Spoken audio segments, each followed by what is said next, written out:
Bonjour à tous, bonjour Romu. Salut Laurent, bonjour à tous. Bienvenue sur cette nouvelle vidéo sur la chaîne Échecs et Pédagogie avec la tactique du jour. Aujourd'hui, nous vous mettons en garde, la solution est un petit peu plus longue que d'habitude, pas forcément beaucoup plus difficile, mais un petit peu plus longue. Donc si vous avez l'impression d'avoir trouvé rapidement, demandez-vous s'il ne faut pas pousser encore un petit peu plus loin votre calcul. Mettez la vidéo en pause comme d'habitude et cherchez par vous-même avant que Romu ne vous dévoile les secrets de cette tactique. Donc effectivement, la solution, comme tu l'as dit Laurent, est un tout petit peu plus longue, mais comme d'habitude, la méthode de réflexion reste la même. Donc on va essayer tout d'abord de regarder un peu le placement des pièces et les signaux qui pourraient nous alerter. Donc le premier truc que l'on voit assez rapidement, c'est que les blancs attaquent, puisque leurs 4 pièces sont postées, même le pion F5 participe également à l'attaque, donc 5 pièces sont postées de manière assez agressive autour du roi noir qui est coincé dans le coin. On voit notamment le cavalier H5 qui est en tête de l'armée, prêt à bondir et à faire sauter le verrou noir. On voit justement que chez les noirs, les pions en F7 et G6 sont visés par ce cavalier.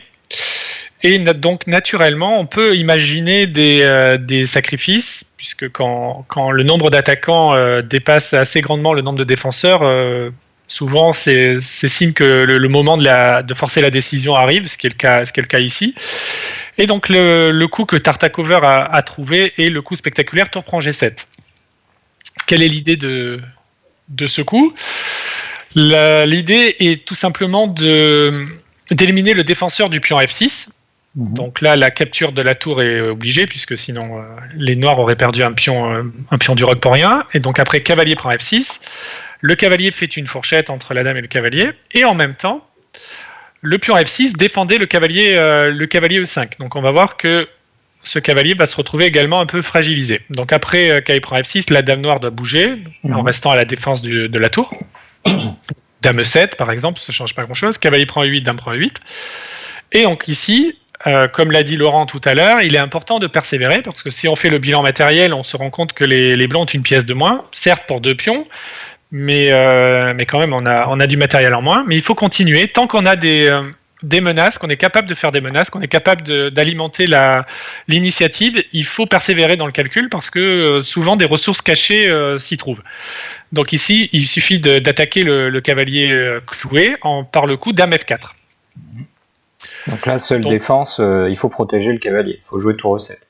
Ouais, c'est le seul coup, si je ne me trompe pas. Donc tour E7, seul coup pour défendre ce cavalier. Et là, encore une fois, on continue notre initiative en harcelant la tour qui défend le cavalier par le coup F6. Et là, compliqué pour les noirs. Le coup qu'on a envie de jouer sans réfléchir, c'est le coup tour E6. Et le coup qu'on a envie de jouer en réfléchissant, j'ai envie de dire, en s'inspirant des conseils de la chaîne Échecs et Pédagogie, c'est de répondre à une attaque par une contre-attaque, par cavalier G6. Donc, dis-nous ce qui se passerait sur tour E6, par exemple, le coup le plus évident, on enlève la tour qui est attaquée. Voilà, donc tour E6, bien sûr, c'est le coup naturel. Donc là, on va juste utiliser la présence du pion en F6 maintenant, qui est une arme qui va s'avérer décisive, par la petite combinaison tour prend E5, donc l'élimination du défenseur. Le cavalier contrôlait la case F7, et donc après tour prend E5, le pion s'avance en F7 avec un effet dévastateur. Pourquoi ? Parce que tout d'abord, il attaque la dame en E8, qui elle-même est un petit peu surchargée, puisqu'elle doit défendre la tour E5, elle doit défendre la promotion du pion, et par l'avancée du pion en F7, on a libéré la case F6 pour la dame, qui maintenant est prête à bondir sur cette case et faire mat. Bon, on n'a pas envie d'avoir les noirs dans cette position. Hein. Il y a trop de menaces. On ne peut pas s'en sortir, hein, c'est clair. Oui, ça fait beaucoup de menaces pour un seul homme. Donc après dame F8, dame prend E5, c'est même mat d'ailleurs, puisqu'après dame G7, F8 promotion fait mat. Ouais, alors il faut toujours se poser la question aussi des ressources de l'adversaire. Ici, par exemple, il y a un échec qui traîne. mais on suppose qu'après roi H2, puisqu'il n'y a pas d'autre échec possible pour les noirs, il n'y a pas de contre-attaque, et finalement on est dans le même genre de position, hein, dame F8, dame F6, dame G7, et le fameux mat qu'on vient de voir. Donc ok, sur F6 attaque ma tour, je ne peux pas enlever ma tour parce que les blancs vont faire une promotion. Alors qu'est-ce qui se passe si je te contre-attaque par cavalier G6 ? Donc c'est un coup qu'il ne faut pas rater. C'est le genre de coup intermédiaire qui peut renverser la situation et nous surprendre dans le calcul. Donc Tartakover a gardé la situation sous contrôle et je pense qu'il l'avait anticipé. Là d'ailleurs, il y a 2 coups qui gagnent. Donc Tartakover a choisi le coup le plus humain, j'ai envie de dire. Il y avait un coup qui est proposé par l'ordinateur, qui est très spectaculaire et qui utilise le clouage en croix. C'est le coup dame C7. Donc un très fort coup, très joli coup, qui attaque la tour E7. Donc là, les noirs ont plusieurs possibilités. Ouais, qu'est-ce qu'on va pouvoir faire pour essayer de contrer cette idée ? Bon, le premier coup qu'on a envie de proposer, c'est tour prend dame. Oui. Mais là, tout simplement, les blancs se vengent sur la dame adverse en faisant tour prend E8, cavalier F8 forcé, tour prend F8, mat. Suivi du mat. Ok, donc on ne peut pas prendre la dame. Si on prend la tour, je pense que c'est encore plus rapide, c'est ça ? Voilà, donc là, la 7e rangée s'ouvre pour la dame, et donc dame G7 met fin à la partie. Donc c'est le fameux clouage en croix dont tu parlais. On peut le matérialiser par ces 2 flèches-là. Vous voyez que la tour est clouée dans deux directions finalement. Si elle prend la dame blanche, on prend la dame noire. Donc cette tour ne pouvait pas bouger horizontalement, mais elle ne peut pas bouger verticalement non plus à cause d'un mat en G7. Donc voilà ce qu'on appelle le clouage en croix.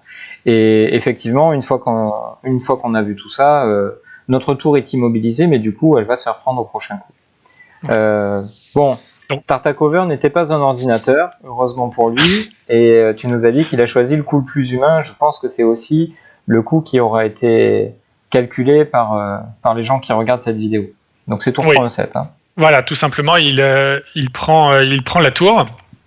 Donc là, il est conseillé pour les noirs de reprendre le matériel, donc en faisant cavalier prend E7.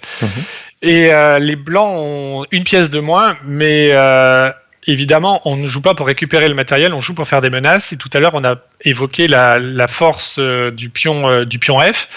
Et ici, le pion s'avance en F7 avec un effet décisif, puisque premièrement, on attaque la dame, et deuxièmement, comme on l'a vu déjà tout à l'heure, on libère la case F6 pour notre propre dame.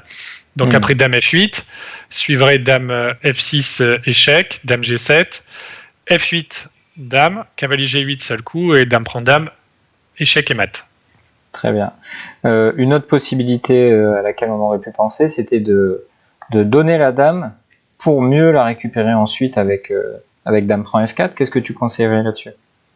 Là, on peut tout simplement, le plus efficace, c'est de prendre la dame, et sur cavalier prend dame, on fait une promotion, et avec un avantage matériel complètement gagnant, immense, bien sûr, avec une dame contre un cavalier. Ouais.